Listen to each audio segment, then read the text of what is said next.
পাপ কাউকে ছাড়ে না, পাপ বাপকেও ছাড়ে না। That is sentence of death.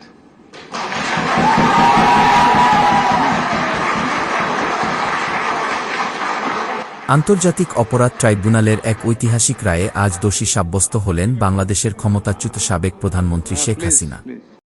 গত বছর জুলাই আগস্টের গণঅভ্যুত্থানের সময় সংঘটিত মানবতাবিরোধী অপরাধের মামলায় ট্রাইব্যুনাল তাকে মৃত্যুদণ্ডাদেশ প্রদান করেছেন।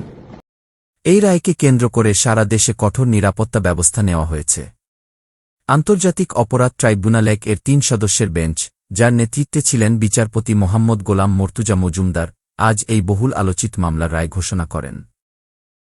ট্রাইব্যুনাল সাবেক প্রধানমন্ত্রী শেখ হাসিনা এবং তার তৎকালীন স্বরাষ্ট্রমন্ত্রী আসাদুজ্জামান খান কামালকে মানবতাবিরোধী অপরাধের দায়ে দোষী সাব্যস্ত করে মৃত্যুদণ্ডাদেশ দিয়েছেন। এই মামলায় অভিযুক্ত সাবেক আইজিপি চৌধুরী আবদুল্লাহ আল মামুন রাজসাক্ষী হওয়ায় তাকে ৫ বছরের কারাদণ্ড দেওয়া হয়েছে। রায়ে বলা হয়েছে, শেখ হাসিনা 2024 সালের জুলাই আগস্ট মাসের গণঅভ্যুত্থান দমনে পরিচালিত হত্যাযজ্ঞসহ মানবতাবিরোধী সব ধরনের অপরাধের মূল পরিকল্পনাকারী এবং সর্বোচ্চ নির্দেশদাতা ছিলেন। ট্রাইব্যুনাল তার রায়ে ড্রোন, হেলিকপ্টার এবং প্রাণঘাতী অস্ত্র ব্যবহারের নির্দেশনার মাধ্যমে ছাত্রজনতার উপর ব্যাপক ভিত্তিক হত্যাযজ্ঞের উস্কানি ও নির্দেশ দেওয়ার অভিযোগ সন্দেহাতীতভাবে প্রমাণিত হয়েছে বলে উল্লেখ করেছেন।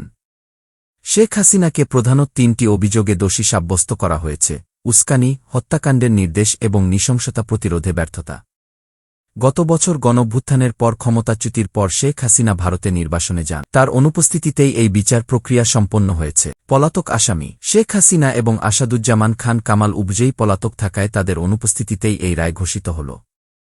প্রসিকিউশন পক্ষ এই 2 আসামির সর্বোচ্চ শাস্তি মৃত্যুদণ্ড চাওয়ার পাশাপাশি তাদের সম্পত্তি বাজেয়াপ্তের আবেদনও জানিয়েছিল। রায় ঘোষণাকে কেন্দ্র করে রাজধানী ঢাকা ও দেশজুড়ে নিরাপত্তা জোরদার করা হয়েছে। Dhaka metropolitan police, DMP commissioner গতকাল সন্ধ্যায় ককটেল বিস্ফোরণ বা অগ্নিসংযোগকারীদের বিরুদ্ধে দেখামাত্র গুলির নির্দেশ দেন। শেখ হাসিনার দল আওয়ামী লীগ এই ট্রাইব্যুনালকে ক্যাঙ্গারু কোর্ট বলে অভিহিত করেছে